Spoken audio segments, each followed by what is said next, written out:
একটি ফ্ল্যাট বাড়িতে এক ভদ্রলোককে খুন করা হয় আর তার স্ত্রীকে ক্লোরোফর্ম করে অজ্ঞান করে দেওয়া হয়। কিন্তু এই গল্পের সবথেকে বড় প্রশ্ন হচ্ছে এই যে হত্যাকারী ফ্ল্যাটে ঢুকেছিল পেছনের দরজা দিয়ে, তাকে দরজাটি খুলে দিল কেন? নমস্কার, আমরা থ্রিল স্টুডিও। আমাদের আজকের গল্প হত্যার অভিনয়। গল্পটি নেওয়া হয়েছে দীপঙ্কর সেনের লেখা গোয়েন্দা দুর্গাশঙ্কর থেকে। গল্প পাঠে রয়েছে শুভ, শুভম, রাজ চট্টোপাধ্যায়, প্রীতম, দেবস্মিতা এবং আমি অপূর্ব। গল্পটি প্রাপ্তবয়স্কদের জন্য। গল্পটি মন দিয়ে শুনুন। তবে হ্যাঁ, আমাদের চ্যানেলটিকে সাবস্ক্রাইব না করে থাকলে অবশ্যই করবেন। এরকম গোয়েন্দা গল্প আর অ্যাডভেঞ্চার গল্প আমরা প্রায় নিয়ে আসি।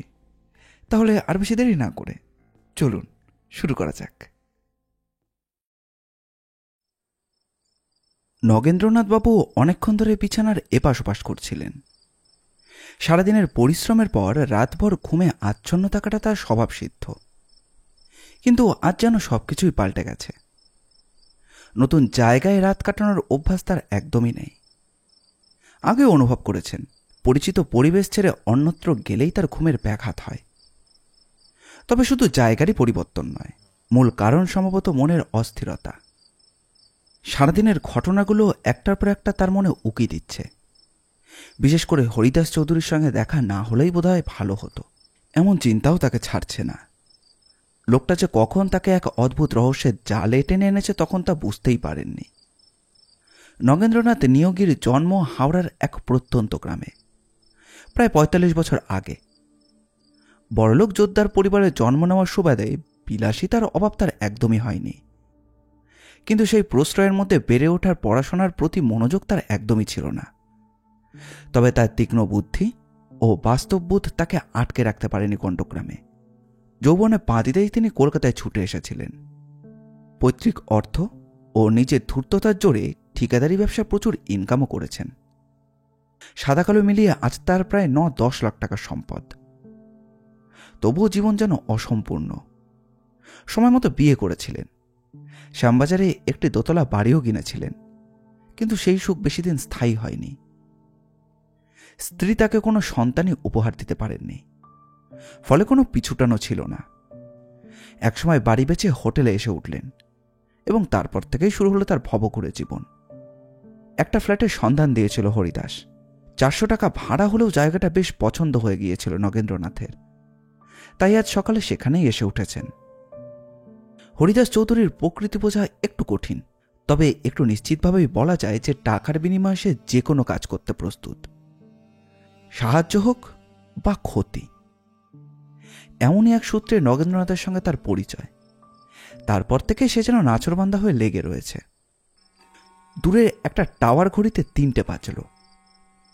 নগেন্দ্রনাথের চোখের পাতা ক্রমশ ভারী হয়ে আসছে। আর কতক্ষণই বা জেগে থাকা যায়? পাশ ফিরে শুয়ে পড়লেন তিনি। ৩ তলা সুদৃশ্য ফ্ল্যাট বাড়িটিও গভীর রাতের নিস্তব্ধতায় আচ্ছন্ন। কোথাও এতটুকু শব্দও নেই, কোথাও আলোও নেই। এই বাড়ির প্রতিতলায় ৩টে করে ফ্ল্যাট। নগেন্দ্রনাথ থাকেন মাঝের তলায়। এক পাশে একজন অবসরপ্রাপ্ত সিভিলিয়ান আর অন্য পাশে এক সলিসিটর। কিন্তু এখানে কেউই কারোর সাথে মেশে না। সাধারণত সচ্ছল মানুষ এক জায়গায় থাকলে অজানা কারণে একে অপরের কাছ থেকে গুটিয়ে থাকে।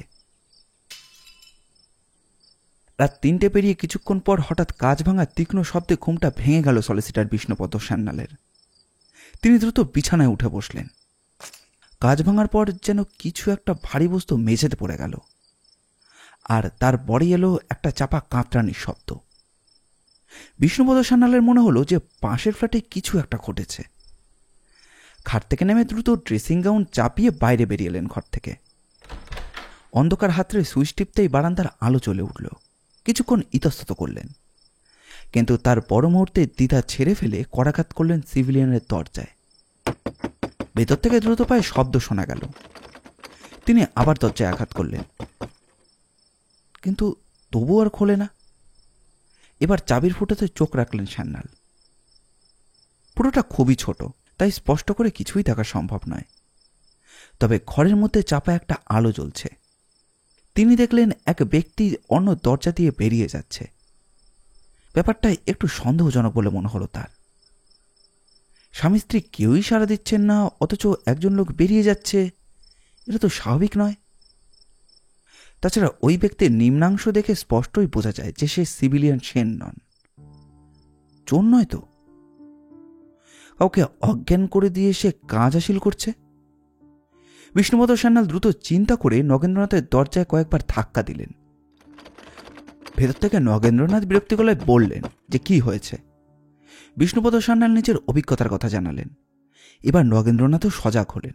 তাই তো, ব্যাপারটা তো সন্দেহজনক। দুজনে দ্রুত বারান্দার বাগানের দিকের অংশে গেলেন। সত্যি যদি কেউ ঢুকেছিল তবে সে সম্ভবত ওই দিকে সিঁড়িটাই ব্যবহার করেছে, যেখান দিয়ে পালাতে হলে পেরোতে হবে এই একটিমাত্রই পথ। পেছনের নিচু বাউন্ডারি ওয়াল।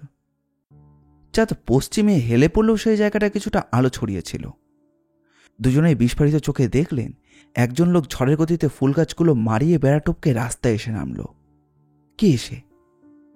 চেহারা দেখে ঠিক বোঝা গেল না, তবে নিশ্চিতভাবে সে যুবক।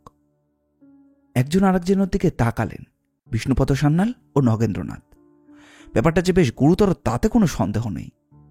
তাদের সাড়া পেয়েই লোকটা পালিয়েছে, কিন্তু কেন?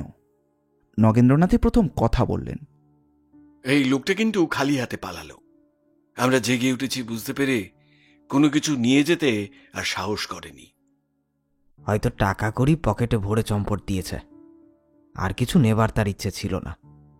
আমিই কিন্তু অন্য কথা ভাবছি। কি বলুন তো? সস্ত্রীক দাশগুপ্তর কোনো সারা শব্দ পাওয়া যাচ্ছে না কেন? আমাদের দরজা ধাক্কানোই তো চোর ভরকে পালালো, অথচ তারা একেবারেই চুপচাপ। হ্যাঁ, আমারও কথাটা মনে হয়েছে। দুজনকে অজ্ঞান করে ফেলাও হয়ে থাকতে পারে। আর আমাদের গবেষণা চালিয়ে লাভ নেই। এখন পুলিশে খবর দেওয়া দরকার। কি বলেন? পরিস্থিতির গুরুত্ব অনুধাবন করে সিভিলিয়ান সেনের দরজায় আরও জোরে জোরে করাঘাত করা হলো, কিন্তু ভেতর থেকে কোনো সাড়া না মেলায় বিষ্ণুপদ সান্যাল ও নগেন্দ্রনাথ পুলিশের সাহায্য নেওয়ার সিদ্ধান্ত নিলেন। ভাগ্য ভালো যে থানায় যেতে হলো না, বিষ্ণুপদের ঘরেই টেলিফোন ছিল। ওসি তখন থানায় অনুপস্থিত ছিলেন, তাই সাব ইন্সপেক্টর যদুনাথ মিত্র প্রায় 15 মিনিটের মধ্যেই ঘটনাস্থলে উপস্থিত হলেন। তাকে সংক্ষেপে সবই জানানো হলো। নিজেও কয়েকবার দরজায় ধাক্কা দিলেন, কিন্তু ভেতর থেকে কোনো প্রতিক্রিয়া পেলেন না। এখন একটাই পথ খোলা রইল, দরজা ভেঙে তারপর ঘরের মধ্যে প্রবেশ করা। ততক্ষণে ভোরের আলো ফুটতে শুরু করেছে।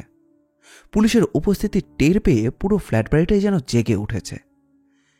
একতলা ও 3 তলার বাসিন্দারাও কৌতূহল ভরে পরিস্থিতির পর্যবেক্ষণ করছিলেন, তবে সামনে গিয়ে আসতে কেউই সাহস পাচ্ছিলেন না। যদুনাথ মিত্র নিজেই তাদের ডেকে নিলেন। সবার সামনেই দরজা ভাঙতে হবে, তিনি ঘোষণা করলেন। দুজন কনস্টেবলের সহযোগিতায় বেশ কয়েকবার ধাক্কা দেওয়ার ফলে ইয়ের লকের বাধাটা ভেঙে গেল আর দরজার পাল্লাটা খুলে গেল। সাব ইন্সপেক্টরই প্রথমে ঘরে প্রবেশ করলেন। বেডরুম ল্যাম্পের ক্ষীণ আলোয় ছায়াচ্ছন্ন ঘরটি। হঠাৎ নাকে এলো তীব্র একটা ক্লোরোফর্মের গন্ধ। যদুনাথ সতর্ক হলেন। কিছু এগোতেই টিপয়ের সাথে ধাক্কা খেলেন এবং দ্রুত নিজেকে সামলে নিলেন। তারপরই নজর এলো যে সোফার ওপর শুয়ে রয়েছেন একজন, তবে তিনি পুরুষ নন, একজন নারী। এইভাবে আর কাজ করা যায় না, যথেষ্ট আলোর দরকার। পর্দা সরিয়ে বাইরের আলো আনতে হবে। টর্চের সাহায্যে সুইচটা খুঁজে বের করলেন তিনি। আলো জ্বলে উঠতেই দৃশ্যটা স্পষ্ট হলো। একজন সুগঠিত যুবতী, বয়স ওই 25-এর বেশি নয়, নিস্তেজ হয়ে পড়ে আছেন। তিনি সম্ভবত মিসেস সেন। তিনি কি মৃত নাকি অচেতন? যদুনাথ মিত্র এগিয়ে গিয়ে তার নাড়ি পরীক্ষা করলেন। শ্বাস চলছে, অর্থাৎ ক্লোরোফর্ম প্রয়োগ করে তাকে অজ্ঞান করে রাখা হয়েছে। কিন্তু স্বামী নীরেন সেন সে কোথায়? এই প্রশ্নের উত্তর মিলল ঘরের আর এক কোণে। যদুনাথ মিত্র এগিয়ে যেতেই থমকে গেলেন। সোফার পেছনে মেঝেতে পড়ে রয়েছে এক দীর্ঘদেহী পুরুষ। তার চারপাশ রক্তে ভেসে যাচ্ছে। জমাট বাঁধা রক্ত দেখে স্পষ্টই বোঝা যাচ্ছে যে বেশ কিছুক্ষণ আগেই এই হত্যাকাণ্ড সংঘটিত হয়েছে। চারপাশে ছড়িয়ে রয়েছে কাচের টুকরো, হয়তো কোনো দামি ফুলদানি বা গ্লাস ছিল। দেওয়ালের কয়েক জায়গায় রক্তের দাগও চোখে পড়ল। শরীরে 2টি গুলির চিহ্ন দেখা যাচ্ছে। ঠিক কোন গুলিতে যে মৃত্যু হয়েছে সেটি জানতে পোস্টমর্টম করতে হবে। এই ঘটনায় চরম রহস্যের আভাস পেলেন যদুনাথ মিত্র। তার প্রথম কাজ হলো মৃতদেহের পরিচয় নিশ্চিত করা। বাইরে আপেক্ষমান কয়েকজনকে ডেকে আনলেন তিনি। কেউই কিছু বলতে পারছিলেন না। দৃশ্যটি দেখে সবাই স্তম্ভিত। তবে একটু ধাতস্থ হয়ে সকলে এক বাক্যে স্বীকার করলেন যে নিহত ব্যক্তিই হচ্ছে নীরেন সেন। এই সাবেক সিভিলিয়ান বর্তমানে নামকরা প্রাইভেট ফার্মে কাজ করতেন, আর অজ্ঞান হয়ে পড়ে থাকা নারীটি তার স্ত্রী। ব্যাপারটি যে খুব সাধারণ কিছু নয় তা স্পষ্টই বুঝতে পারলেন যদুনাথ মিত্র। দ্রুত কিছু প্রাথমিক ব্যবস্থা নেওয়া প্রয়োজন। বিষ্ণুপদ সান্যালের ফোন ব্যবহার করে তিনি থানার ওসির সঙ্গে কথা বললেন। এরপর হোমিসাইড স্কোয়াডকে খবর দিলেন এবং সবশেষে দ্রুত একটি অ্যাম্বুলেন্সের ব্যবস্থা করতে লাগলেন। আধ ঘন্টার মধ্যেই হোমিসাইড স্কোয়াডের শশধরবাবু দলবল নিয়ে পৌঁছে গেলেন। অ্যাম্বুলেন্সও এসে গেল। অত্যন্ত সাবধানে মিসেস সেনকে স্ট্রেচারে তোলা হলো। তাকে দ্রুত হাসপাতালে নিয়ে যাওয়া দরকার। এই হত্যাকাণ্ড সম্পর্কে তিনিই সবথেকে বেশি গুরুত্বপূর্ণ তথ্য দিতে পারেন। ডাক্তার মৃতদেহ পরীক্ষা করে মন্তব্য করলেন, অন্তত 5 ঘন্টা আগে মারা গেছেন ভদ্রলোক। দুবারই বুলেট নিক্ষেপ করা হয়েছে খুব কাছ থেকে। মিস্টার শশধর সেন মনোযোগ দিয়ে নীরেন সেনের 3 কক্ষ বিশিষ্ট ফ্ল্যাটটি পর্যবেক্ষণ করলেন। খুনের পেছনে চুরির উদ্দেশ্য ছিল বলেও মনে হচ্ছে না। সমস্ত আলমারি, লকার সবকিছুই অক্ষত। এমনকি ড্রেসিং টেবিলের দেরাজও শতেনেক টাকা ও একটা দামি রিস্ট ওয়াচ রাখা ছিল। চোর হলে এত মূল্যবান জিনিস নিশ্চয়ই রেখে যেত না। ল্যান্টিনের পাশে স্পাইরালের মুখে যুক্ত দরজাটি বিশেষভাবে নজরে পড়ল শশধরের। এই পথ দিয়ে কাউকে পালাতে দেখা গিয়েছিল। তবে প্রশ্ন হলো যে ছিটকিনিটি কি আগে থেকেই খোলা ছিল? যদি তাই হয় তাহলে সেটা খোলার কাজ করল কে? খুনিকে সুবিধা করে দেওয়ার উদ্দেশ্যই কি এটা করা হয়েছিল? স্পাইরালের মুখের দরজার পাল্লা এবং হ্যান্ডেল পরীক্ষা করার নির্দেশ দিলেন মিস্টার শশধর, যেখানে অপরাধীর ফিঙ্গারপ্রিন্ট পাওয়ার সম্ভাবনা রয়েছে। দেওয়ালে রক্তের দাগও সতর্কতার সঙ্গে খতিয়ে দেখা হলো। খালি চোখে দেখে মনে হলো যে সেটা মানুষেরই রক্ত। এবার এজাহার নেওয়ার পালা। নগেন্দ্রনাথ ও বিষ্ণুপদ সান্যাল নিজের অভিজ্ঞতা বিস্তারিতভাবে বর্ণনা করলেন। তারা জানালেন যে আগন্তুকের মুখ দেখা সম্ভব হয়নি। আলো কম থাকায় তারা স্পষ্ট কিছুই বুঝতে পারেনি। তবে পাঁচিল টপকানোর কৌশল দেখে মনে হয়েছে যে সে একজন যুবক পুরুষ হতে পারে। মিস্টার সেন কি কোনো কাজকর্ম করতেন? বিষ্ণুপদ বললেন, সরকারি কাজ থেকে অবসর নেওয়ার পরেই তিনি হাইফাই এন্টারপ্রাইজে যোগ দিয়েছিলেন। আপনি কতদিন এখানে আছেন? প্রায় বছর 2 মিস্টার সেন আমার আগে থেকেই এখানে আছেন। আপনার সঙ্গে নিশ্চয়ই ওর হৃদ্যতা ছিল। কারোর সঙ্গে হৃদ্যতা করবার মতো স্বভাব বোধহয় ওর ছিল না। গম্ভীর আর একলা সেরে ধরনের লোক ছিলেন। আমার সঙ্গে আলাপ করেছিলেন ওই নিতান্ত স্বার্থেরই খাতিরে। কিরকম? আমি পেশায় সলিসিটার। তার বিষয় সম্পত্তি বিলি ব্যবস্থার ব্যাপারে আমার কাছে এসেছিলেন। খসড়াও আমি তৈরি করে দিয়েছিলাম, কিন্তু কেন জানি না রেজিস্ট্রি করে সমস্ত কিছু পাকা করতে চাননি। অবশ্য সেই থেকেই আমাদের দেখা হলেই শিষ্টাচার বিনিময় হতো। উত্তরাধিকারী কাকে করতে চেয়েছিলেন? তার স্ত্রী আর সুভদ্রা সেন নাম এক মেয়েকে। সম্পত্তির পরিমাণ কিরকম? বর্ধমানে 2খানা বাড়ি আর 100 বিঘে জমি, এছাড়া ফিক্সড ডিপোজিটে 1,02,000 টাকা। ভদ্রলোক তাহলে অবস্থাপন্ন ছিলেন। কতদিন আগে আপনার সঙ্গে বিষয় সম্পত্তি নিয়ে কথা হয়েছিল? মনে মনে হিসেব করে বিষ্ণুপদ সান্যাল বললেন, মাস 8 আগে। সুব্রতা সেন ওর কোনো আত্মীয় বোধ হয় নাকি? ঠিক বলতে পারবো না। এই ফ্ল্যাট বাড়ির আর কোনো বাসিন্দার সঙ্গে সেরকম ঘনিষ্ঠতা ছিল না বলতে চান? আমার তো তাই ধারণা। এখনকার মতন আর একটা প্রশ্ন আছে। বলুন। মিস্টার সেনের সঙ্গে তার স্ত্রীর বয়সের পার্থক্যের কারণটা কি? ইনি ভদ্রলোকের দ্বিতীয় পক্ষ, এইটুকুই জানি। বিষ্ণুপদ সান্যালকে বিদায় দিয়ে এবার নগেন্দ্রনাথকে নিয়ে পড়লেন শশধর। সেনের সঙ্গে আপনার সম্পর্ক কিরকম ছিল? না, তার সঙ্গে আমার আলাপ ছিল না। মাত্র গতকাল এই ফ্ল্যাটে আমি ভাড়াটি হিসেবে এসেছি। আগে কোথায় ছিলেন? ওই লোয়ার রেঞ্জের একটা ফ্ল্যাটে। হঠাৎ এখানে চলে এলেন যে? কসমোপলিটন পাড়ায় না মন টিকছিল না। এই বাড়ির বাসিন্দা হরিদাস চৌধুরীর সঙ্গে ব্যবসা সূত্রে আমার আলাপ ছিল। তিনিই আমাকে এই ফ্ল্যাটের সন্ধান দেন। এসে দেখি আমার পূর্ব পরিচিত মিস্টার সান্যালও এখানে রয়েছেন। হরিদাস চৌধুরী কোন তলায় থাকে? একতলায়। আপনার কিসের ব্যবসা? ওই কন্ট্রাক্টরই করি। আচ্ছা, কোনো রকম শব্দ টব্দ পেয়েছিলেন কি এই ফ্ল্যাটটি থেকে? আমি রাত 3টে পর্যন্ত জেগেছিলাম। না, কোনো শব্দ তো কানে আসেনি। শশধর এবার হরিদাস চৌধুরীর খোঁজ নিলেন। জানা গেল তিনি গত সন্ধ্যায় কোথাও বেরিয়েছিলেন এবং এখনও নিজের ফ্ল্যাটে ফেরেননি। এরপর শশধর বাড়ির অন্যান্য ভাড়াটেদের সঙ্গে কথা বলেন, তবে এমন কিছু তথ্য পাওয়া গেল না যা তদন্তের কাজে লাগতে পারে। তবে একটা বিষয়ে সবাই একমত, মিস্টার সেন ছিলেন অত্যন্ত কড়া মেজাজের মানুষ এবং বাড়ির অন্যান্যদের সঙ্গে খুব একটা মিশতেন না। এই সময় স্থানীয় থানার ওসি কনক ব্যানার্জি দুটো গুরুত্বপূর্ণ আবিষ্কার করলেন। জেরা চলার ফাঁকে তিনি দুর্ঘটনাস্থলের প্রতিটি ইঞ্চি খুঁটিয়ে দেখছিলেন, আর সেটাই সফলতা এনে দেয়। আর ড্রেসিং টেবিল ও ওয়ার্ড্রোপের মাঝখানে সবুজ রোমালে মোড়ায় একটি রিভলভার পাওয়া গেল, যা শশধর সঙ্গে সঙ্গে পকেটে রেখে দেন। তাছাড়া সবুজ খামের ভেতর থেকে উদ্ধার হয় একটি চিঠি। সেটি নীরেন সেন নিজের হেড লেটারে লিখেছেন, 15/11/69। অন্নপূর্ণা, বিশেষ প্রয়োজনে আমাকে বিকেলের ট্রেনে বর্ধমান যেতে হচ্ছে। অফিস থেকেই গাড়ি করে নেব। বৃহস্পতিবার সকালে ফিরে আসছি। নীরেন।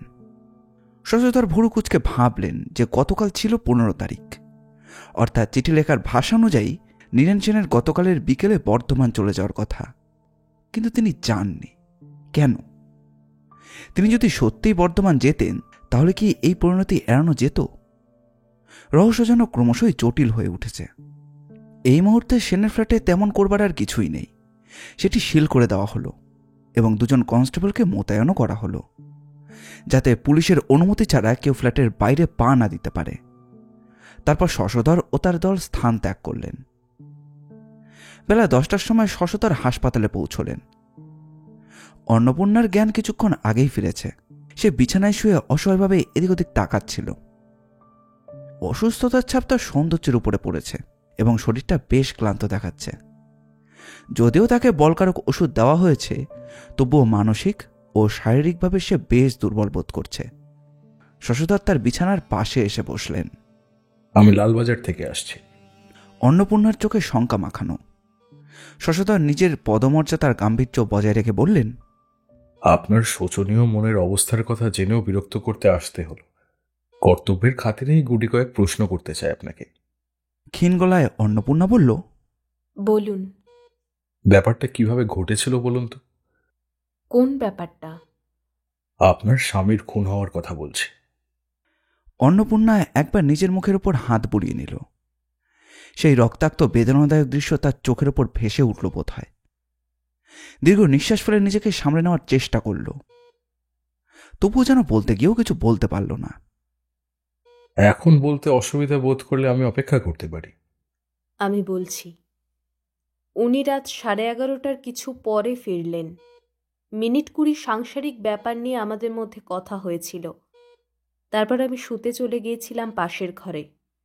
এ সময় বাইরে থেকে কে নক করাতে উনি দরজা খুলে দিলেন। আগন্তুককে আপনি দেখেছিলেন? না, মাঝে মাঝে ওই রকম অসময়ে লোক আসতো ওর সঙ্গে দেখা করতে। আমার এ সমস্ত গা সওয়া। তাছাড়া তখন চোখে ঘুম জড়িয়ে আসছিল। তারপর? ও ঘরে কি কথাবার্তা হয়েছিল জানি না, হঠাৎ কিছু পড়ে যাওয়ার শব্দে চমকে উঠলাম। তাড়াতাড়ি বিছানা ছেড়ে পাশের ঘরে আসতেই কি জড়িয়ে ধরল আমায়। তারপর আর কিছু মনে নেই। ঘরে ঢোকার মুখে আপনি কিছুই দেখতে পাননি? ওকে রক্তাক্ত শরীরে পড়ে থাকতে দেখেছিলাম। মিস্টার শশধর মানসচক্ষে দৃশ্যটি ছকে নিলেন। সাইলেন্সার লাগানো রিভলভারের সাহায্যে সেনকে শেষ করেই হত্যাকারী ঘরের দরজার পাশে এসে দাঁড়িয়েছিল। মিসেস সেন ছুটে আসার আগেই ক্লোরোফর্ম করে তাকে সোফায় বসিয়ে রাখে। তারপর বাথরুমে গিয়ে মেথর ঢোকার দরজা খুলে স্পাইবেলের সিঁড়ি বেয়ে নেমে বাগানের দিকে চম্পট দেয়। আপাতদৃষ্টিতে ওই দরজাটি খোলা থাকার এই একমাত্রই যুক্তি। এ ব্যাপারে আপনার কাউকে সন্দেহ হচ্ছে? আমি কিছুই আন্দাজ করতে পারছি না। এবার ব্যক্তিগত কথায় আসছি। আপনাদের কতদিন বিয়ে হয়েছিল মোটামুটি? বছর তিনেক। আমি শুনেছি আপনি তার দ্বিতীয় স্ত্রী ছিলেন। আপনার সঙ্গে তার যোগাযোগ কিভাবে ঘটেছিল জানতে ইচ্ছে হচ্ছে বিশাল। অবস্থাহীন বাপ ধনী বৃদ্ধের হাতে মেয়েকে তুলে দিয়েছিলেন, এই আর কি। আপনি ছাড়া এখন ওর নিজের বলতে কে কে আছে? ওর প্রথম পক্ষের মেয়ে সুভদ্রাই হলো ওর একমাত্র নিজের আত্মীয়। ইদানিং অবশ্য জামাইয়ের সঙ্গে সম্পর্ক ভালো যাচ্ছিল না। এছাড়া বলুন। দিবাকর এবং সুধাকর নামে দুই আগের পক্ষের শালার সঙ্গে উনি সম্পর্ক রেখেছিলেন। ওদের চাকরির ব্যবস্থাও করে দিয়েছিলেন নিজের অফিসে। ওরা আসা যাওয়া করতো কি আপনাদের ফ্ল্যাটে? মাঝে মধ্যে আসতো। আপনাকে আজ আর বিরক্ত করব না, তিনজনের ঠিকানাটা আমায় লিখে দিন শুধু। ঠিকানাটা লিখে নিয়ে ছায়াচ্ছন্ন মনে ওখান থেকে উঠলেন মিস্টার শশধর। স্বামীর মৃত্যুতে স্ত্রী তেমন শোক পেয়েছে বলে কিন্তু মনে হচ্ছিল না। অবশ্য বৃদ্ধ স্বামীর জন্য সব তরুণ স্ত্রী যে কাতর হয়ে উঠবে এমন কোনো কথা নেই। তবে লোক পাঠিয়ে ডেকে পাঠানো হলো সুভদ্রা সেন ও তার স্বামীকে, এবং ওই সঙ্গে দিবাকর ও সুধাকরকে। ইতিমধ্যে হরিদাস চৌধুরীও কথা বলে গেছে। লক্কা পায়রার মতো চেহারার ওই লোকটি খুব বেশি সুবিধের নয়, এবং সেটা এক নজর দেখলেই বুঝতে পারা যায়। আপনি যে আমার খোঁজ করছিলেন সেটা জানতে পেরেই চলে এলাম স্যার। নিজের দীর্ঘ চাকরি জীবনে এরকম বহু লোকের মুখোমুখি হয়েছেন মিস্টার শশধর। নিজের স্বাভাবিক গলাতেই তিনি প্রশ্ন করলেন, আপনি ও সময় নিজের ফ্ল্যাটে অনুপস্থিত ছিলেন কেন? সেনবাবুকে কেউ দুনিয়া থেকে সরিয়ে দেবে আমি আগে থেকে কি করে জানবো বলুন তো? জানা থাকলে তো নিশ্চয়ই উপস্থিত থাকতাম। কোথায় গিয়েছিলেন? কাছেই, শ্রীরামপুর। ওখানেই রাত কাটিয়েছিলাম। মিথ্যে কথা বলছি না স্যার, ওখানকার কম করে 5 জন লোক আমাকে সমর্থন করবে। আপনি তো বেশ বুদ্ধিমান লোক দেখছি। কি করেন? আগে দালাল। দালালি? কিসের? কিসের নয় বলুন স্যার। সে কথাই তো পরিষ্কার করে শুনতে চাইছি। একযোগ হেসে নিল হরিদাস চৌধুরী। মনে হলো এমন হাসির কথা সে আগে কখনো শোনেনি। তারপর বলল, দালালরা সব সময় একনিষ্ঠ থাকে না স্যার। লাভের সম্ভাবনা থাকলে যে কোনো জিনিসেরই দালালি করতে তাদের বাধে না। আমার বেলাতেও এই কথাটাই খাটে। খুন সম্পর্কে আপনার কি অভিমত? আমার কোনো অভিমত নেই স্যার। মিস্টার সেনকে আপনি কতদিন থেকে চেনেন? তা 1 যুগ থেকে বলতে পারেন। তার মানে আপনি ওর সম্পর্কে অনেক কিছুই জানেন। শুধু ওর কেন, ওর স্ত্রীর সম্পর্কেও আমি অনেক কিছুই জানি। বলতে গেলে একটু বেশি জানি। অর্থাৎ? যে লোক কবরের মধ্যে একবার পা ঢুকিয়েছে তার সঙ্গে কোনো ডাঁটো মেয়ে মানুষ খুশি মনে দিন কাটাতে পারে কি? আপনি জানেন স্যার, সব ক্ষেত্রে তা সম্ভব নয়। সেন জানতেন না, কিংবা জেনেও চোখ বুজে থাকতেন কিনা বলতে পারবো না। তবে আমি জানি শ্রীমতী অন্নপূর্ণা অনেক পুরুষকে ধন্য করেছেন। সেই ধন্য পুরুষদের মধ্যে আপনিও কি একজন নাকি? কি যে বলেন সাব, আমি হলাম আদার ব্যাপারী। প্রমোত্তরী কেনবার পয়সা পাবো কোথায়? একটু সতর্ক থাকি বলেই সব সময় অনেক কিছু চোখে পড়ে যায়। আচ্ছা মিস্টার চৌধুরী, এমনও তো হতে পারে অন্নপূর্ণা দেবীর কোনো উন্মত্ত প্রেমিক নিজের পথ পরিষ্কার করেছে। হতে পারে। ওই প্রেমিকদের মধ্যে আপনি কজনকে চেনেন? 3 তো বটে। 2 জনের কথা বাদ দিন, তারা কিছুদিন মধুকে সরে পড়েছে।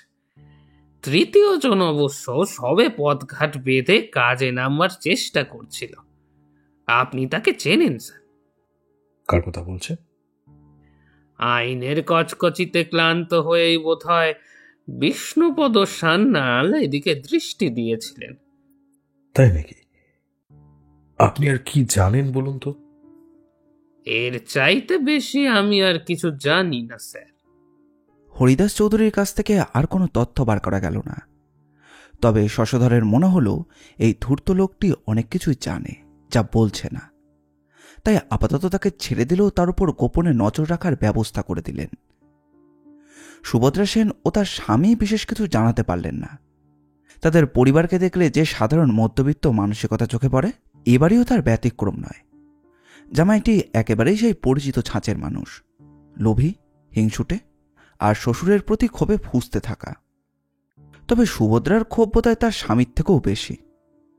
তার মতে নীরেন সেন বুড়ো বয়সে দ্বিতীয়বার বিয়ে করে এতটাই স্ত্রৈণ হয়ে গিয়েছিলেন যে স্ত্রীর বেরেল্লাপনা চোখের সামনে দেখেও কিছু বলার সাহস পাননি। সুভদ্রার দুই মামা, দিবাকর ও সুধাকর, বয়সে ৪৫-এর কাছাকাছি। দুজনেই সুদর্শন, বলিষ্ঠ ও প্রতিষ্ঠিত। তাদের পারিবারিক অবস্থাও যথেষ্ট ভালো। নীরেন সেনের দ্বিতীয় বিয়ে নিয়ে তারা খুশি না হলেও সম্পর্কটা ছিন্ন করেনি। মাঝে মধ্যে তাদের সঙ্গে দেখা সাক্ষাৎও হতো, তবে তিনি যে এইভাবে খুন হবেন তা তাদের কল্পনাতেও ছিল না। ফলে তদন্তে সহায়তা করবার মতো তাদের কাছে তেমন কিছুই ছিল না। ওদেরকে বিদায় দিয়ে শশধর কিছুক্ষণ চিন্তিত হয়ে বসে রইলেন। এখনো পর্যন্ত এমন কোনো শক্তিশালী তথ্য পাওয়া যায়নি যা নীরেন সেনের ঘনিষ্ঠদের কাউকে খুনের সন্দেহজনক হিসাবে চিহ্নিত করা যায়। তবে কি খুনি বাইরের কেউ? এমন কোনো অজানা কারণ কি আছে যা এখনো নজরে আসেনি? এমন সময় লালবাজারে হাজির হলো দুর্গাশঙ্কর। আসলে তার হাতে বিশেষ কোনো কাজ নেই, তাই সময় কাটাতেই এসেছিল। বর্তমানে সে বেকার। তার উপর কয়েকদিন ধরে শৈবালও কলকাতার বাইরে। আড্ডা মারারও কোনো ব্যবস্থা নেই, তাই শেষমেশ মিস্টার শঙ্করের কাছে এসে হাজির হয়েছে। শশধর হাসি মুখে তাকে স্বাগত জানিয়ে বললেন, বিশ্বাস করবেন কিনা জানি না, আমি আপনার কথাই ভাবছিলাম। কেন বলুন তো? আজকের কাগজে সেন মার্ডার কেসের বিবরণ বেরিয়ে গিয়েছে, পড়েননি? বোল্ড লেটারের হেডিং দেওয়া নিউজ নয় বলেই আমার চোখে পড়েনি। আমি আবার সবসময় খুঁটিয়ে কাগজ পড়ি না।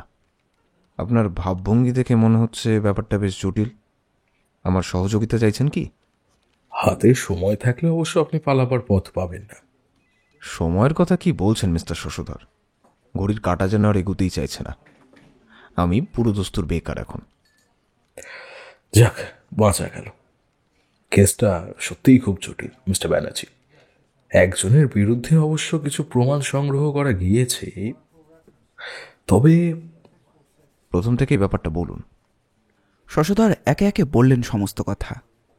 দুর্গাশঙ্কর পাইপে ধোয়া চাটতে চাটতে শুনছিল এক মনে। এবার কাগজের অগ্রগতির কথা বললেই আপনি বুঝতে পারবেন কিভাবে একজন সন্দেহভাজনের সাক্ষাৎ পাওয়া গিয়েছে। মেথর যাওয়া আসা করার দরজাটা যে খোলা ছিল সে কথা আগেই বলেছি। অবশ্য মেথরের যাতায়াত বহুদিন ও পথ দিয়ে নেই। ওই দরজার পাল্লা থেকে যে ফিঙ্গারপ্রিন্ট তোলা হয়েছে তার সঙ্গে সুধাকরের হাতের ছাপ মিলে যাচ্ছে। আপনি বলতে চাইছেন সে রাত্রে বাগানের মধ্যে দিয়ে যে লোকটাকে নগেন্দ্রনাথ ও শ্যান্নাল পালাতে দেখেছেন সে হলো সুধাকর? ঠিক তাই, কিন্তু এই অভিযোগ সে দৃঢ়তার সঙ্গে অস্বীকার করেছে। ভগ্নিপতির এই ফ্ল্যাটে সে অজস্রবার গিয়েছে, স্পাইরাল সিঁড়ি দিয়ে ওঠানামাও করেছে কয়েকবার। কাজেই ওই দরজায় তার হাতের ছাপ পড়াটা কিছুই অস্বাভাবিক ব্যাপার নয়, এই তার হচ্ছে বক্তব্য। ওর কথা সত্যিও হতে পারে, কিন্তু কেসটা আমাকে মোটামুটিভাবে গুছিয়ে আনতে গেলে ওকে গ্রেফতার করা ছাড়া আর কোনো উপায় আমি দেখছি না।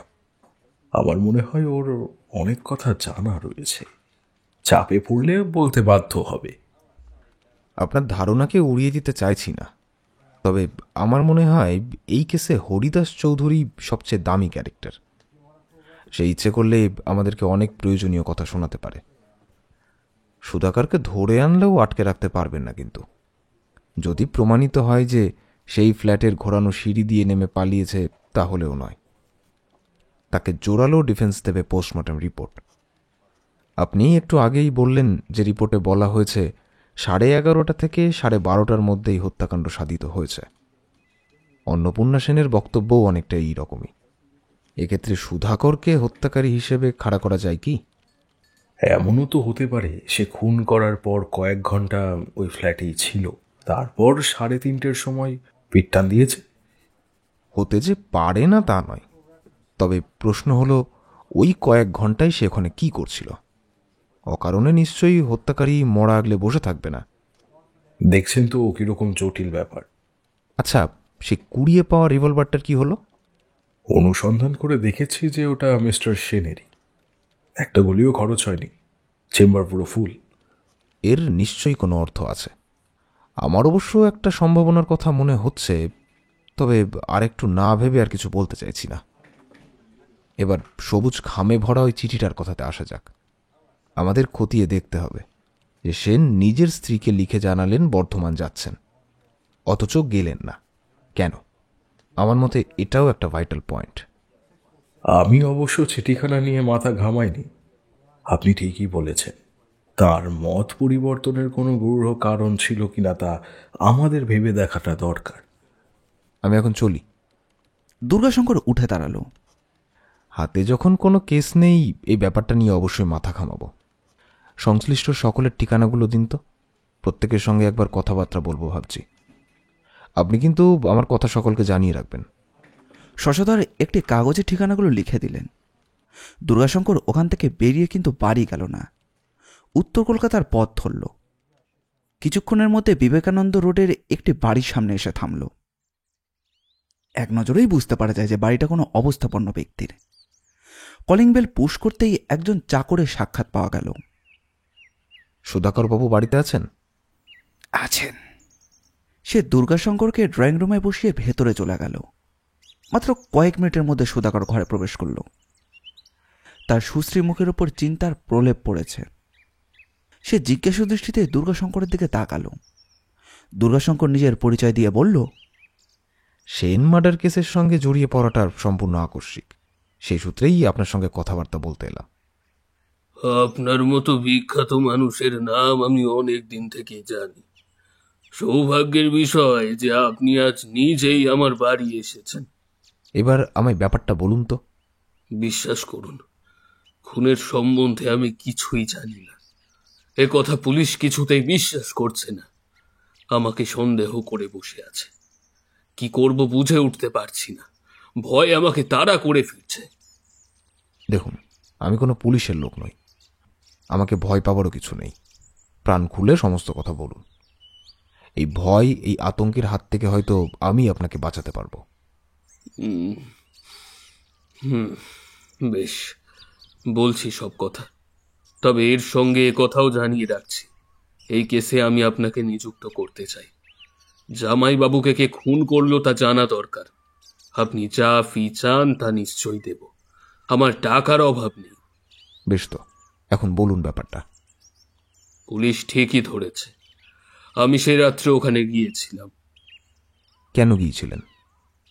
এক পারিবারিক কেচ্ছাকে ঢাকবার জন্যই তো। সে কথা আমি পুলিশকে বলতে পারিনি মিস্টার ব্যানার্জি। কেচ্ছা? প্রকৃত অর্থে তা অত্যন্ত বিশ্রী ব্যাপার।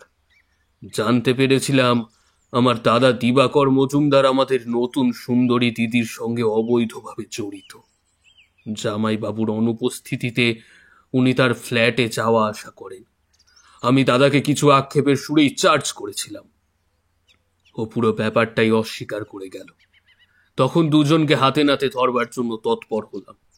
সেদিন মাঝরাতে বাথরুমে যাওয়ার সময় লক্ষ্য করলাম দাদা নিজের ঘরে নেই। সঙ্গে সঙ্গে মনে পড়ল, দুপুরে যখন জামাইবাবুর সঙ্গে দেখা হয়েছিল তখন তিনি বলেছিলেন যে আজ বিকেলে বর্ধমান যাবেন। তার মানে দাদা এখন ওর ফ্ল্যাটেই রয়েছেন। তাই আমি আর সময় নষ্ট না করে দ্রুত ওখানে চলে গেলাম। একটু দম নিয়ে আবার বলতে লাগলো সুধাকর, বাগানের পাঁচিল টপকে ভেতরে ঢুকে ভাবছিলাম যে জামাইবাবুর ফ্ল্যাটের মধ্যে কিভাবে যাওয়া যায়। হঠাৎ ঘোরানো সিঁড়ির উপরকার দরজাটার দিকে চোখ পড়ল। পাল্লা একটু ফাঁকা হয়ে থাকায় বাইরের আলো এসে পড়ছিল। ভীষণ অবাক হয়েও ওই পথ দিয়েই আমি প্রবেশ করলাম ভেতরে। বাথরুমে আলো জ্বলতে থাকলেও পাশের ঘর অন্ধকার। অতি সন্তর্পণে এগোলাম। তার পরের ঘরটা অর্থাৎ ড্রয়িং রুমে ছিল চাপা আলো। কারোর কোনো সারা শব্দ নেই। চৌকাঠ পেরিয়ে ড্রয়িং রুমে পা দেওয়ার সঙ্গে সঙ্গে আমি আছাড় খেয়ে পড়লাম। তখন চোখ সয়ে এসেছে। ওঠার মুখেই আমাকে সেই ভয়ঙ্কর দৃশ্য দেখতে হলো। জামাইবাবু রক্তাক্ত শরীরে পড়ে রয়েছেন। অসম্ভব ভয় আমাকে আঁকড়ে ধরল। আমি আর অপেক্ষা না করে ওখান থেকে ছুটে বাড়ি চলে এসেছি। এছাড়া আমি আর কিচ্ছু জানি না। আপনি কি কোনো কাচের জিনিস ভেঙে ফেলেছিলেন? বলতে ভুলেই গেছি, হুমড়ি খেয়ে পড়ার সময় ধাক্কা লেগে টেবিলের ওপর থেকে ফ্লাওয়ার ভাসটা মাটিতে পড়ে গিয়ে ভেঙে যায়। দেওয়ালে রক্ত মাখা হাতের ছাপ আছে, ওটা বোধহয় আপনার। হতে পারে, আমার হাতে রক্তের দাগ লেগে গিয়েছিল। পালাবার সময় দেওয়ালে একাধবার হাতটা রেখে থাকতেও পারি। আপনাদের দাদা এই সমস্ত কথা জানেন? না, আমাদের মধ্যে এই নিয়ে কোনো আলোচনা হয়নি। তিনি বাড়ি আছেন নাকি? আছেন, ডেকে দেব? ডেকে দিন তো, তার সঙ্গে কথা বলাটা দরকার। সুধাকর ভেতরে চলে গেল। পাইপ টানতে টানতে দুর্গাশঙ্কর ভাবতে লাগলো, এই খুনের মূল সূত্র এই নারীটিকেই ঘিরে রয়েছে কিনা। ঘটনার আবর্ত অবশ্য সেই দিকেই নির্দেশ করছে, কিন্তু এরকম কায়দায় নিজের পথের কাটাকে সরাবে হত্যাকারী? দিবকর এসে কোচে বসল। সুধাকরের মতোই সুশ্রী ও সুগঠিত তার দেহ। দুর্গাশঙ্করের পরিচয় যে ছোট ভাইয়ের কাছ থেকে আগেই সে পেয়েছে তার প্রমাণ তক্ষুনি পাওয়া গেল। আপনার কথা অনেক শুনেছি। আজ উপযাজক হয়ে এখানে এসেছেন, এ আমাদের সৌভাগ্য। কেন এসেছি তাও বোধহয় আপনি শুনেছেন। সুধাকর বাবুর সঙ্গে আমার কথা হয়ে গেছে। আশা করি আপনিও চাইবেন আমাদের সহযোগিতা করতে। নিশ্চয়ই। আপনার ভাই সে রাত্রে মিস্টার সেনের ফ্ল্যাটে গিয়েছিলেন, জানেন? পুলিশের তাই সন্দেহ। আমি অবশ্য সঠিকভাবে কিছুই জানি না। আমি জানি তিনি গিয়েছিলেন। আন্দাজ করতে পারেন ওই অসময়ে তিনি ওখানে কেন গিয়েছিলেন? দিবাকর চুপ করে রইল। দুর্গাশঙ্কর আবার বলল, কিছু মনে করবেন না, আমি একটু স্পষ্ট করেই বলছি। তিনি দেখতে গিয়েছিলেন যে জামাইবাবুর অনুপস্থিতিতে আপনি ওখানে বাত কাটতে গেছেন কিনা। শুনুন মিস্টার মজুমদার, আপনার এবং অন্নপূর্ণা দেবীর মধ্যেকার ব্যাপারটা আমার জানা হয়ে গেছে। আত্মীয়তার দৃষ্টিকোণ দিয়ে বিচার করলে বিষয়টি খুবই বিশ্রী। অনুগ্রহ করে বলবেন কি, কিভাবে আপনাদের সম্পর্ক গড়ে উঠেছিল? এ ব্যাপারের সঙ্গে খুনের কি কোনো সম্পর্ক আছে? এখন জোর দিয়ে কিছু বলা যায় না। আপনাদের সকলের কথা শোনার পরেই একটা সমাধানে আসা যাবে বলে আমি বিশ্বাস করি। নিজের চরিত্রের অসঙ্গতি নিয়ে আমি অবশ্য কার সঙ্গে আলোচনা করি না, তবে এক্ষেত্রে অন্য কথা। যদিও বুঝতে পারছি যে এ সমস্ত আপনার কোনো কাজেই লাগবে না। বছর চারেক আগে অন্নপূর্ণার সঙ্গে আমার পরিচয় করিয়ে দেন হরিদাস চৌধুরী নামের একটা লোক।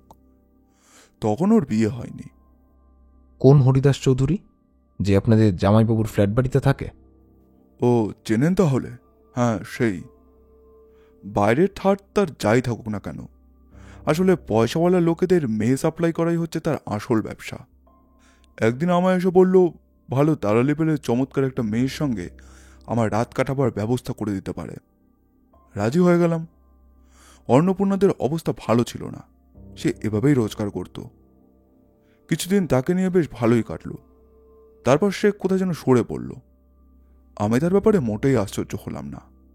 তারপর? জামাইবাবু বাইরে থাকতেন, বুড়ো বয়সে বিয়ে করেছেন খবরও পেলাম। রিটায়ার করার পর কলকাতায় এলেন। নতুন দিদিকে দেখে তো আমি একদম অবাক। সে অন্নপূর্ণা। আমার বিশ্বাস হরিদাস চৌধুরী টাকা খেয়েই জামাইকে গেঁথে তুলেছিলেন। বুঝতেই পারছেন যে এরপর আমাদের পুরনো সম্পর্ক আবার জোড়া লাগলো। জামাইবাবু কলকাতায় অনুপস্থিত থাকলেই আমি ওই ফ্ল্যাটে গিয়ে রাতটা কাটিয়ে আসতে লাগলাম। দুর্ঘটনার রাতে কি আপনার ওখানে যাবার কথা ছিল? ছিল।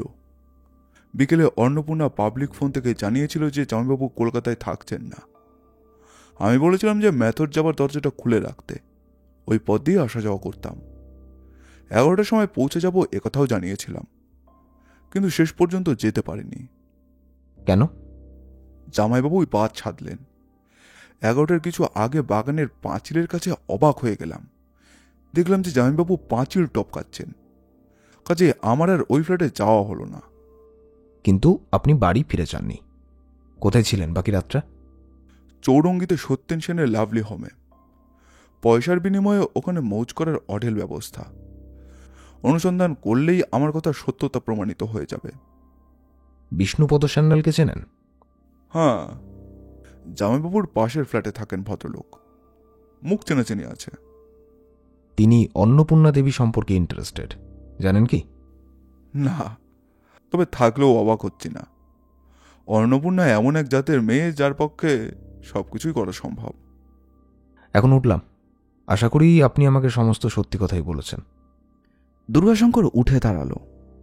আমি যতই খারাপ হই না কেন, হয়তো খুব মিথ্যা কথা বলি না, কিন্তু একটা দুশ্চিন্তা আমার রয়েই যাচ্ছে। আপনি আবার আমাকে হত্যাকারী ঠাউরাননি তো? সরাসরি এই মুহূর্তে না বলাটা ঠিক হবে না, চলি। বিষ্ণুপদ সান্যালকে নিজের ফ্ল্যাটে না পাওয়া গেলেও নগেন্দ্রনাথকে পাওয়া গেল।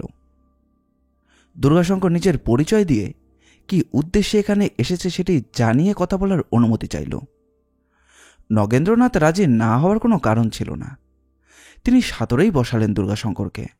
দুর্গাশঙ্কর বলল, পুলিশের সঙ্গে আপনার কথাবার্তা হয়েছে, আমি তা শুনেছি। আমার কিন্তু গোটা কয়েক অন্য ধরনের প্রশ্ন আছে। হ্যাঁ, বলুন বলুন। অন্নপূর্ণা সেনকে আপনার কেমন মেয়ে বলে মনে হয়? চোখে অবশ্য তেমন কিছু দেখিনি, তবে শুনেছি তার স্বভাব চরিত্র তেমন ভালো নয়। কার কাছ থেকে শুনেছেন? ওই বিষ্ণুপদবাবু বলেছিলেন। আসল কথাটা কি জানেন?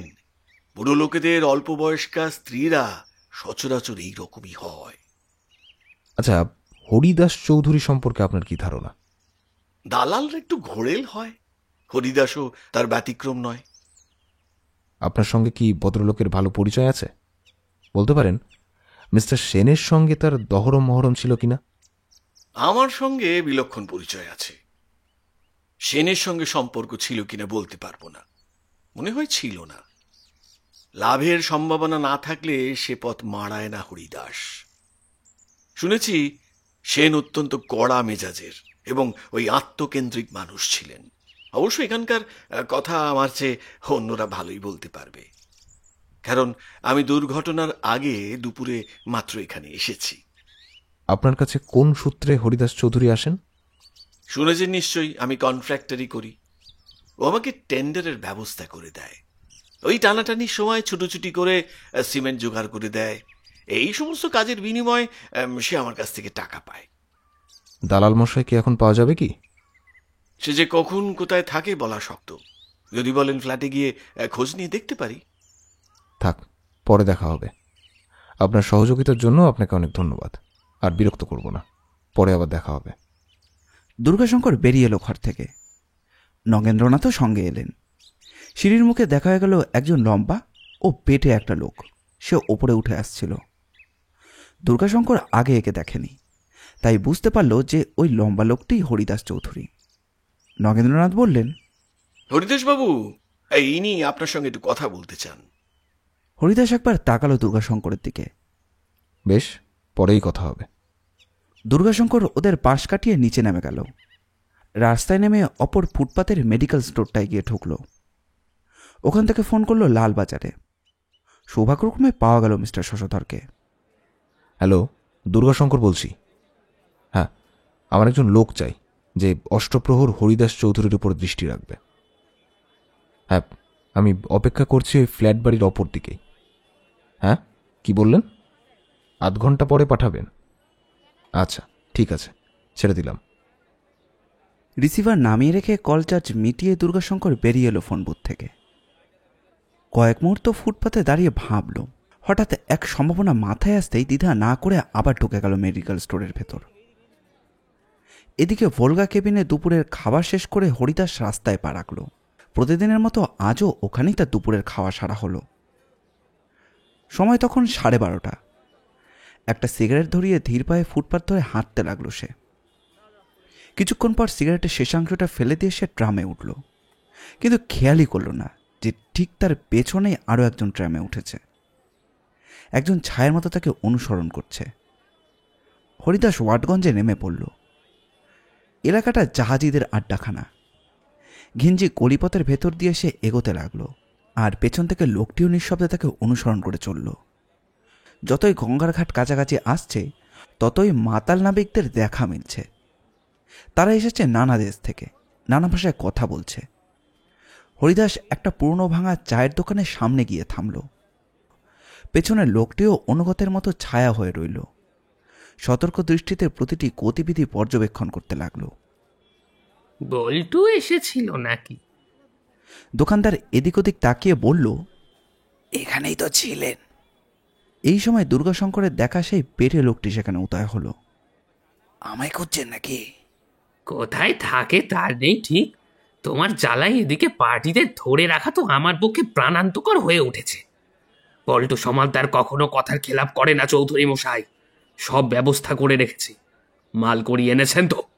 ওদিকে দুর্গাশঙ্কর তখন অন্নপূর্ণার সঙ্গে কথা বলছে হাসপাতালে। তার শরীর এখন সম্পূর্ণ সুস্থ। দুর্গাশঙ্করের অনুরোধে পুলিশ এখনও তাকে হাসপাতালে রেখে দিয়েছে। প্রশ্নের কিন্তু আশাপ্রদ উত্তর মোটেই পাওয়া যাচ্ছে না। তার সম্পর্কে অনেকে যা কিছু বলেছে তা নিতান্তই তার চরিত্রকে অনর্থক কলঙ্কিত করার চেষ্টা। স্বামীর মৃত্যুতে সে এখন দিশেহারা। এখন এই সমস্ত প্রশ্নের কচকচি তার ভালো লাগছে না। দুর্গাশঙ্কর তাকে শান্ত গলায় বলল, আপনি তো আমার সমস্ত প্রশ্ন এড়িয়ে গেলেন। এখন অবশ্য তাতে কিছু যায় আসবে না। যা জানবার তা আমার জানা হয়েই গেছে। যাই হোক, আপনি ডাক্তার ভবানী দত্তকে চেনেন? কে তিনি? আপনি তাকে তাহলে চেনেন না? এই নামের কোনো লোকের সঙ্গে আমার পরিচয় নেই। তিনি কিন্তু আপনাদেরকে ভালো মতোই চেনেন। এখন উঠলাম। যাওয়ার আগে আর একটা কথা বলে যাই। এই কেস যথাসময়ে কোর্টে উঠবে। সাক্ষ্য প্রমাণের বিপক্ষে তখন কিন্তু সত্যকে মিথ্যা বলে চালালে আর পার পাওয়া যাবে না। পরের দিন দুর্গাশঙ্কর ইতিমধ্যে মিস্টার সেনের ফ্ল্যাটের মধ্যে গিয়ে ঘুরে ফিরে দেখে এসেছে। কথা বলেছে সুভদ্রা সেনের সঙ্গে। চৌধুরীর সঙ্গে কথা না বললেও তার কার্যকলাপে চমকপ্রদ তথ্য সংগ্রহ করেছে। এখন চালটা গুটিয়ে নিলেই হয়। বেলা 1টার সময় দুর্গাশঙ্কর লালবাজারে ফোন করল। হ্যালো, মিস্টার শশধর, দুর্গাশঙ্কর বলছি। কেসটার ব্যাপারে আমি কিন্তু মোটেই উদাসীন নই। কেন্দ্রবিন্দুতে এসে উপস্থিত হয়েছি বলা চলে। আর শুনুন, আজ বিকেলে 5:30টায় আপনার বাড়িতে চায়ের আসরের আয়োজন করেছি। আসা চাই কিন্তু। হঠাৎ নয়। আপনি যে কাজের ভার আমায় দিয়েছেন, এই টি পার্টিটি তার অঙ্গ বলতে পারেন। সংশ্লিষ্ট সকলকেই ওই সময় আপনার বাড়িতে জড়ো করা কিন্তু আপনারই দায়িত্ব। হ্যাঁ, 2 ঘণ্টা মধ্যেই সকলকে ইনফর্ম করুন, কারণ 3টের সময় আপনার কাছেই যাচ্ছি। গুরুতর কাজ আছে। ইতিমধ্যে আপনি নামের জায়গাটা ব্ল্যাঙ্ক রেখে একটা ওয়ারেন্ট ইস্যু করাতে পারেন। সেই লোকটিকে বোধহয় বমাল সমেত ধরা সম্ভব হবে আপনার ইনফরমারেরই কৃতিত্বে। এছাড়াও আপনাকে নিয়ে একটা ড্রাগ হাউসে যাব। শুধু ড্রাগ হাউসে নয়, একজন ডাক্তারের বাড়িতেও যেতে হবে।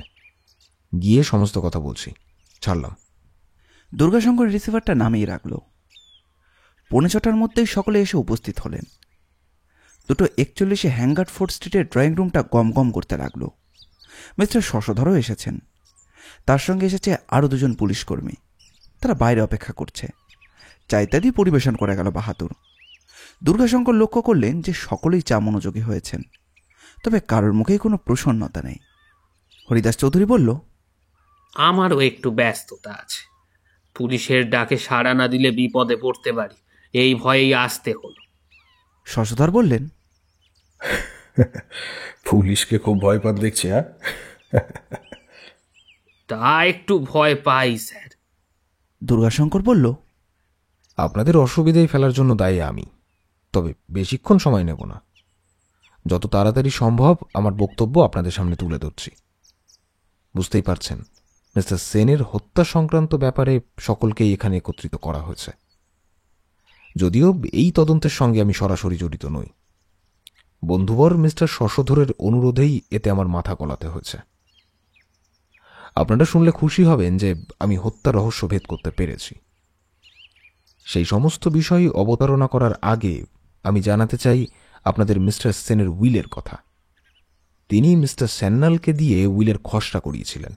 তা কার্যকরী না করেই মাত্র মাস 3 আগে মিত্র ও দত্ত ফার্ম থেকে একটা উইল করিয়ে রেজিস্ট্রি করিয়েছিলেন। ওই ফার্মের সিনিয়র পার্টনারের মুখ থেকেই পুলিশ জানতে পেরেছে তিনি তার যাবতীয় সম্পত্তি তার একমাত্র মেয়ে সুভদ্রা সেনকে দিয়ে গিয়েছেন। এই অভাবনীয় সৌভাগ্যের কথা জানতে পেরে সুভদ্রার মুখ থেকে একটা অর্থহীন আনন্দধ্বনি বেরিয়ে এলো। স্বাভাবিকভাবেই অন্নপূর্ণার কাছে এই সংবাদ হতাশার। সে মলিন মুখে চুপ করে রইল। দুর্গাশঙ্কর আবার বলতে আরম্ভ করল, এটা ভেবে দেখবার বিষয়। দীর্ঘদিন বিপত্নিক থাকার পর সেন বুড়ো বয়সে দ্বিতীয়বার বিয়ে করেছিলেন।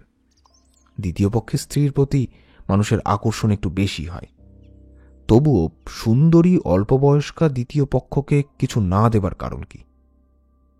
যে ক্ষেত্রে মিস্টার স্যান্যালকে দিয়ে এই উইলের খসড়াটা করানো হয়েছিল তাতে অর্ধেক সম্পত্তির ব্যবস্থা ছিল। এই প্রশ্নের সূত্র ধরেই আমাকে এগিয়ে যেতে হয়েছে। ঠান্ডা মাথায় চিন্তা করলেই বুঝতে পারা যায় তিনি স্ত্রীর কার্যকলাপে ক্ষুব্ধ হয়েই তাকে এইভাবে বঞ্চিত করেছেন। সেই কার্যকলাপ অত্যন্ত গুরুতর না হলে কোনো স্বামী নিজের পছন্দ করা স্ত্রীর ওপরে এতটা কঠোর হতে পারেন না। বলাই বাহুল্য যে ব্যাপারটা চরিত্র ঘটিত। আমরা অনুসন্ধান করে জেনেছি যে অন্নপূর্ণা দেবী প্রাকবিবাহিত জীবন থেকেই নিজেকে ছেড়ে রেখেছিলেন আর 10 জনের কাছে। তীক্ষ্ণ গলায় অন্নপূর্ণা বলল, এ সমস্ত আপনি কি বলছেন? একজন মহিলাকে অপমানিত করার সীমা থাকা উচিত। আপনি অনর্থক সহানুভূতি আকর্ষণ করার চেষ্টা করছেন। আমার মনে হয় দিবাকরবাবু আরেকবার নিজের স্বীকারোক্তি দিতে পিছবেন না।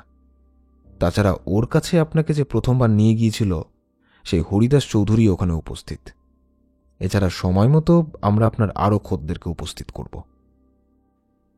স্যার, আবার আমাকে নিয়ে কেন? আমি আর 1 মিনিটও এখানে থাকবো না। আপনি এখান থেকে এখন চলে যেতে পারেন না মিসেস সেন। বসুন। এখন আমার অনেক কিছু বলার আছে। সমস্ত কিছুই আপনার পক্ষে শোনা দরকার। তা কেন বুঝতে পারছেন না? মিথ্যে সাক্ষী খাড়া করে আপনি আমার সম্মান নষ্ট করবার চেষ্টা করছেন। এজন্য আমাকে কোর্ট পর্যন্ত যেতে হতে পারে। বেশ তো, যাবেন। এখন বসুন। এই ঘরের বাইরে যাওয়া যে সম্ভব নয় তা তো বুঝতেই পারছেন। আমার কথাই আর বাধা দেবেন না। অন্নপূর্ণা চুপচাপ বসে পড়ল। হ্যাঁ, যা বলছিলাম, উনি যে স্ত্রীকে কিছুদিন আগে থেকেই ঘোরতর সন্দেহ করছিলেন তার প্রমাণ হল কলকাতার বাইরে যাচ্ছেন চিঠি জানিয়েও তিনি যাননি। কয়েক ঘন্টা অন্যত্র কোথাও কাটিয়ে রাত 11টার পর চুপি চুপি বাগানের পাঁচিল টপকে তিনি ভেতরে ঢুকেছিলেন। এর অর্থ জলের মতনই পরিষ্কার। নিজের স্ত্রীকে তিনি হাতে নাতে ধরতে চাইছিলেন, কারণ তার ধারণা হয়েছিল বোধহয় তিনি কলকাতায় অনুপস্থিত থাকলেই তার ফ্ল্যাটে স্ত্রীর কোনো না কোনো নাগরের আগমন হবেই। এখন প্রশ্ন হচ্ছে, তিনি কি সত্যিই সেদিন কাউকে দেখতে পেয়েছিলেন তার স্ত্রীর সঙ্গে? দুর্গাশঙ্কর সকলের মুখের উপর দৃষ্টি বুলিয়ে নিল। কেউ কোনো উত্তর দিতে পারলেন না। সকলেই বোধহয় এই সমস্ত উত্তর দুর্গাশঙ্করের মুখ থেকেই শুনতে চান। একমাত্র অন্নপূর্ণারই মনের ভাব বুঝতে পারা যাচ্ছে না। সে বসে রয়েছে মাথাটা নিচু করে। আমি তাহলে বলি, এই লাইনের দীর্ঘ অভিজ্ঞতা আমাকে একটা শিক্ষা দিয়েছে। তা থেকে সহজেই আমি এমন অনেক কিছুই আঁচ করে নিতে পারি যা বাস্তবের কাছাকাছি। অবশ্য এই প্রশ্নের উত্তর একমাত্র অন্নপূর্ণা দেবী চমৎকারভাবে দিতে পারেন, কিন্তু তার হাবভাব দেখে তো মনে হচ্ছে আমাদের সঙ্গে সহযোগিতা করার তার ইচ্ছে নেই। সুতরাং আপনারা আমার রুল অফ 3 ওপরে নির্ভর করুন।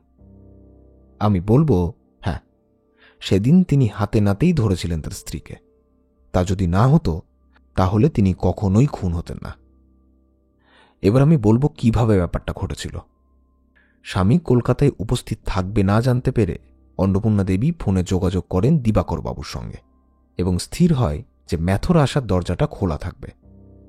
ওই পথ দিয়েই দিবাকরবাবু ফ্ল্যাটে ঢুকবেন। তিনি সময় মতন আসতেনও, কিন্তু সেনকে পাঁচিল টপকাতে দেখে তিনি বাধ্য হয়ে ফিরে যান। ফ্ল্যাটের মধ্যে নিশ্চিতভাবে অন্যরকম নাটক জমে উঠেছে।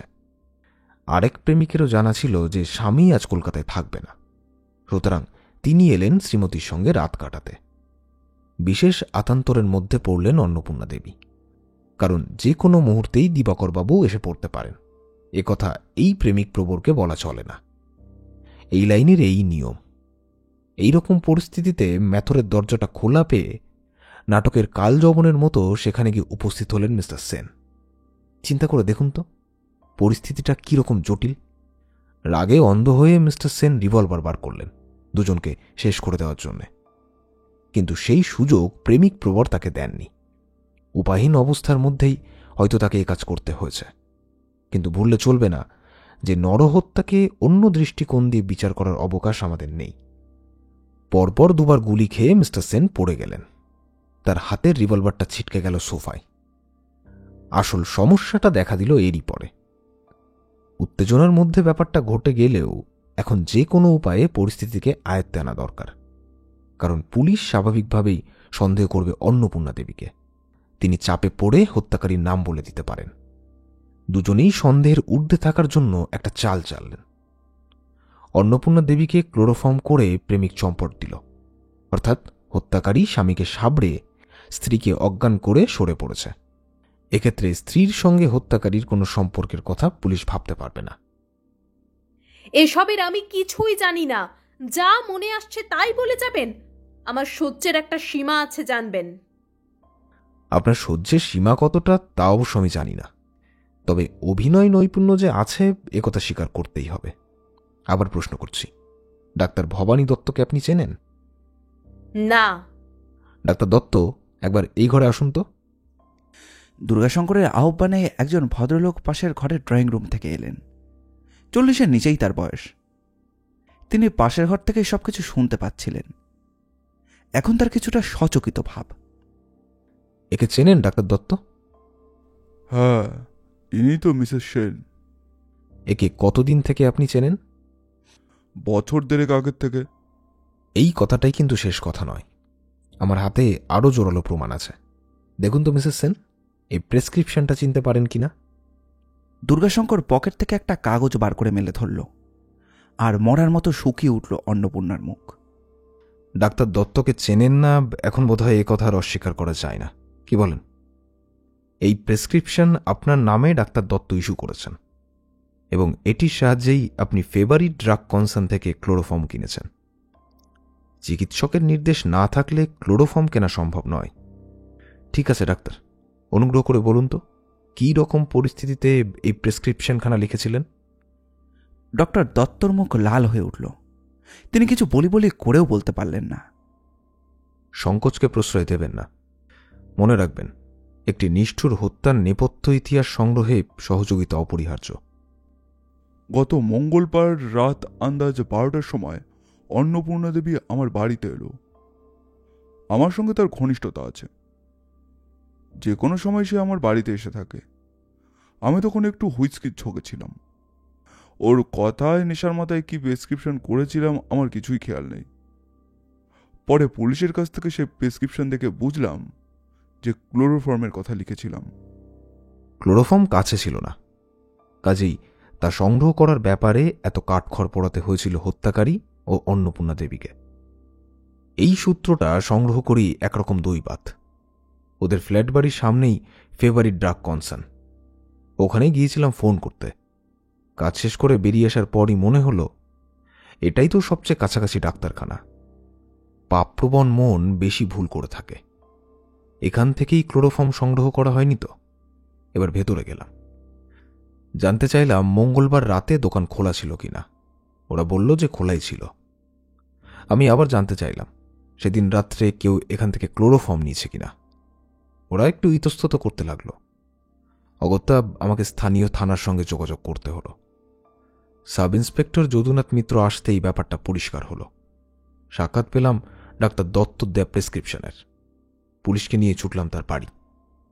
তিনি স্বীকার করলেন যে অন্নপূর্ণা সেনকে এই প্রেসক্রিপশন তিনি দিয়েছেন। ও সমস্ত কথা এখন থাক, এবার আসা যাক মূল প্রশ্নে। মিসেস সেন, হত্যাকারীর নামটা বলবেন? অন্নপূর্ণা চুপ। বিপদের গুরুত্ব আপনি বুঝতে পারছেন না। নিজেকে ডিফেন্স দেওয়ার সুবর্ণ সময় পার হতে চলেছে। অন্নপূর্ণা আবারও চুপ। সরকার পক্ষ অবলম্বন করে প্রকৃত ঘটনাটা স্বীকার করে নিন, তাতে বিপদের গুরুত্বটা কমই হবে। নইলে আদালতে কিন্তু একই দৃষ্টিকোণ দিয়ে আপনাকে বিচার করা হবে। হত্যাকারীর সঙ্গে শাস্তির বিশেষ তারতম্য হবে না আপনার। 10 বছরও জেল হতে পারে, আবার 20 বছরও হতে পারে। এমনকি ফাঁসি হওয়াটাও কিন্তু বিচিত্র নয়। অন্নপূর্ণা আর চুপ করে থাকতে পারল না, কেঁদে উঠল ফুপিয়ে ফুপিয়ে। তারপর কোনো রকমে বলল, ওই লোকটা। সকলেই সচকিত হলেন। শশধর প্রশ্ন করলেন, কার কথা বলছেন? ওই যে বসে আছে আমার জীবনের শনি। অন্নপূর্ণার আঙুল দিয়ে নির্দেশিত নগেন্দ্রনাথ ছটিতে দাঁড়িয়ে উঠল। এই সমস্ত কি বলছেন? হ্যাঁ, এই সমস্ত কি বলছেন? আপনাকে তো আমি ভালো করে চিনি না পর্যন্ত। সব আউট হয়ে গেছে নগেন্দ্রনাথ বাবু, তাকে ফিরিয়ে আনা যাবে না। হ্যাঁ, না, বিশ্বাস করুন, উনি কি বলছেন আমি কিছুই বুঝতে পারছি না, কিচ্ছু বুঝতে পারছি না। আপনি নিশ্চিন্ত থাকতে পারেন, ওর কথাই আমার কাছে শেষ নয়। আপনাকে আগেই চিনেছি। এ তো একটা নাটকীয় মুহূর্ত সৃষ্টি করার প্রয়াস মাত্র। থাক, আপনারা সকলে নিশ্চয় এতক্ষণ বুঝতে পেরেছেন ইনিই সেই প্রেমিক প্রবর কাম হত্যাকারী। গায়ের জোরে কাউকে খুনি প্রতিপন্ন করা যায় না। আমাকে আমাকে এইভাবে অপমানিত করার ফল কিন্তু ভালো হবে না, একদম ভালো হবে না। বললাম না, মিসেস সেনের কথার উপরেই সবকিছু নির্ভর করছে না। তবে ওর কথা আদালতে জোরালোভাবে গৃহীত হবে তাতে কোনো সন্দেহ নেই। এরপর আসছে সেই বিশেষ প্রমাণ। হরিদাস চৌধুরীর সহযোগিতায় কিছুদিন আগে আপনি যে আমেরিকান রিভলভারখানা সংগ্রহ করেছিলেন, কাজটা তাই দিয়ে হয়েছে। এবং অনেক টাকা দিয়ে কেনা অস্ত্রটা আপনি এখনও ফেলে দিতে পারেননি। হরিদাস মিহি গলায় বলল, আবার আমাকে কেন? আপনি যে একজন সাধারণ জীব নন তা কিন্তু আমরা জানতে পেরেছি। মেয়েদের ব্যবসা ছাড়াও আপনি বিদেশে অস্ত্র এবং অন্যান্য জিনিসের কেনাবেচা করেন। আমাদের ইনফরমার ছায়ার মতো আপনাকে অনুসরণ করে আপনার সম্পর্কে নিখুঁত সংবাদ সংগ্রহ করেছে। শুনলে দুঃখিত হবেন যে মাত্র কয়েক ঘন্টা আগে আপনার বন্ধু স্মাগলার বল্টু সমাদ্দারকে বমাল সমেত পুলিশ গ্রেপ্তার করেছে। সে সব কথাই স্বীকার করেছে। কথাও বলেছে অন্যান্য অনেক কিছুর সঙ্গেই একটা .3 ম্যাগনাম রিভলভার সে বিক্রি করেছে আপনার মাধ্যমে নগেন্দ্রবাবুকে। ওই রিভলভারটা দিয়ে খুন করা হয়েছে কিনা তা অবশ্য সে জানে না। তবে ওটা নগেন্দ্রনাথ বাবুর ল্যাবরেটরির স্যানিটারির ওয়াটার ট্যাঙ্কের মধ্যে রাখা আছে, সে কথাটা সে জানে। আমার আর কিছু এখন বলার নেই। কিভাবে কোর্টে খুনের কেস ফ্রেম আপ করা হবে বা আপনাকে বল্টু সমাদ্দারের মতো লকআপে পাঠানো হবে কিনা তা নিয়ে আমার কোনো বিশেষ মাথা ব্যথা নেই, সে দায়িত্ব পুলিশের। নগেন্দ্রনাথ আর কিছু বললেন না, বসে রইলেন মাথাটা নিচু করে। এতক্ষণ পরে দুর্গাশঙ্কর পাইপ ধরালো। গল্পটি ভালো লাগলে অবশ্যই লাইক, আর কীরকম লাগলো সেটি কমেন্ট করে জানাবেন। আমরা আপনাদের মধ্যে থেকে একটি কমেন্ট পিন করে দেব। এইরকম গোয়েন্দা গল্প আর অ্যাডভেঞ্চার গল্প আমরা প্রায় নিয়ে আসি। আমাদের চ্যানেলটি ঘুরেও আসতে পারেন। আমাদের চ্যানেলটিকে সাবস্ক্রাইব করে আমাদের পাশে থাকবেন। আপনাদের ভালোবাসা একান্ত কাম্য। ধন্যবাদ।